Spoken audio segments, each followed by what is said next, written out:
దీన్ని సింపుల్గా చెప్తాను. లెట్స్ సే ఇది నీ హార్డ్ డిస్క్ అనుకో. నీ హార్డ్ డిస్క్లో ఇవన్నీ నీ హార్డ్ డిస్క్లో బ్లాక్స్. దీంట్లోనే ఎగ్జాక్ట్గా నువ్వు డేటా అనేది స్టోర్ చేసుకుంటావు. ఇప్పుడు ఈ టేబుల్లో డిఫరెంట్ డేటా టైప్స్ ఉంటాయి. ఇంట్ ఉంటుంది, లాంగ్ ఉంటుంది, ఇలా డిఫరెంట్ ఉంటుంది. ఇప్పుడు ఇంట్ అంటే ఒక 4 బైట్స్, లాంగ్ అంటే ఒక 8 బైట్స్. అలాగా అసలు నీ రో అనేది ఎంత సైజ్ తీసుకుంటుంది అనేది నువ్వు ముందే గెస్ చేయొచ్చు. లెట్స్ సే ఇది నీ రో అనుకో. ఇది ఒక 100 బైట్స్ తీసుకుంటుంది. ఇప్పుడు ఈ రోని నేను డిస్క్లో పెట్టుకుంటాను. అలాగే ఇంకో రోని యాడ్ చేద్దాం అనుకుంటే అది కూడా ఒక 100 బైట్స్ ఉంటుంది. దాన్ని కూడా నేను డిస్క్లో పెట్టేస్తాను. అలాగే నా దగ్గర ఎన్ని రోస్ కావాలంటే అన్ని రోస్ నేను ఇలా డిస్క్లోకి రైట్ చేసుకుంటాను. ఇప్పుడు నువ్వేమంటున్నావు, ఈ టేబుల్లోని రోల్ నెంబర్ లాంగ్లో ఉంది, నాకు స్ట్రింగ్లో మార్చాలి అంటున్నావు. అంటే ఏమవుతుంది, లాంగ్ అనేది ఒక 8 బైట్స్, స్ట్రింగ్ అనేది లెట్స్ ఒక 10 బైట్స్ ఉందనుకుందాం. అంటే 100 బైట్స్ ఉన్న నీ ఒక్క రో అనేది తీసేసి మనం 1 or 2 బైట్స్ ఉన్న ఇంకో రోతో రిప్లేస్ చేస్తాం అన్నమాట.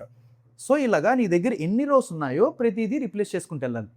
ఇప్పుడు MySQL అంటది ఇది చాలా ఓల్డ్ వే, నా దగ్గర ఒక కొత్త వే ఉంది అంటదన్నమాట. MySQL ఏం చేస్తుందంటే నీ కోసం ఖాళీ స్థలం చూస్తానమాట. చూసి దాంట్లో నీ కోసం కొత్త టేబుల్ క్రియేట్ చేస్తుంది స్ట్రింగ్ డేటా టైప్తోని.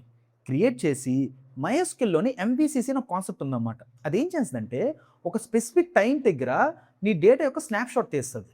లెట్స్ సే ఒక 12 o'clock ఉందనుకో. 12 o'clock దగ్గర నీ రోస్ అన్నీ ఏ స్టేట్లో ఉన్నాయో ఆ రోస్ మొత్తాన్ని కాపీ చేయడానికి ట్రై చేస్తుంది అనమాట ఈ కొత్త టేబుల్లోని. ఓకే, ఇప్పుడు కాపీ చేసే టైంలోని నీ ఓల్డ్ టేబుల్లో కొత్త రోస్ కూడా యాడ్ అవుతూ ఉంటాయి కదా. ఇలాగా కొన్ని రోస్ యాడ్ అయ్యాయి అనమాట. ఇప్పుడు MySQL ఏం చేస్తుందంటే 12 o'clock వరకు ఉన్న డేటా మొత్తాన్ని కాపీ చేసిన తర్వాత నీ ఓల్డ్ టేబుల్కి న్యూ టేబుల్కి కంప్లీట్గా యాక్సెస్ తీసేస్తుంది అనమాట. అంటే ఎవరు దాన్ని పెళ్ళలేరు అనమాట. ఈ టైంలోని నీ చేంజ్లో తీసుకొని వాటిని కొత్త టేబుల్లోని ఇన్సర్ట్ చేసేస్తుంది అనమాట.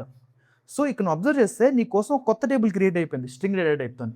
వీడియో బాగానే చేసావు కానీ ర్యాక్స్లో సామాన్లన్నీ ఎక్కడక్కడ సర్దు.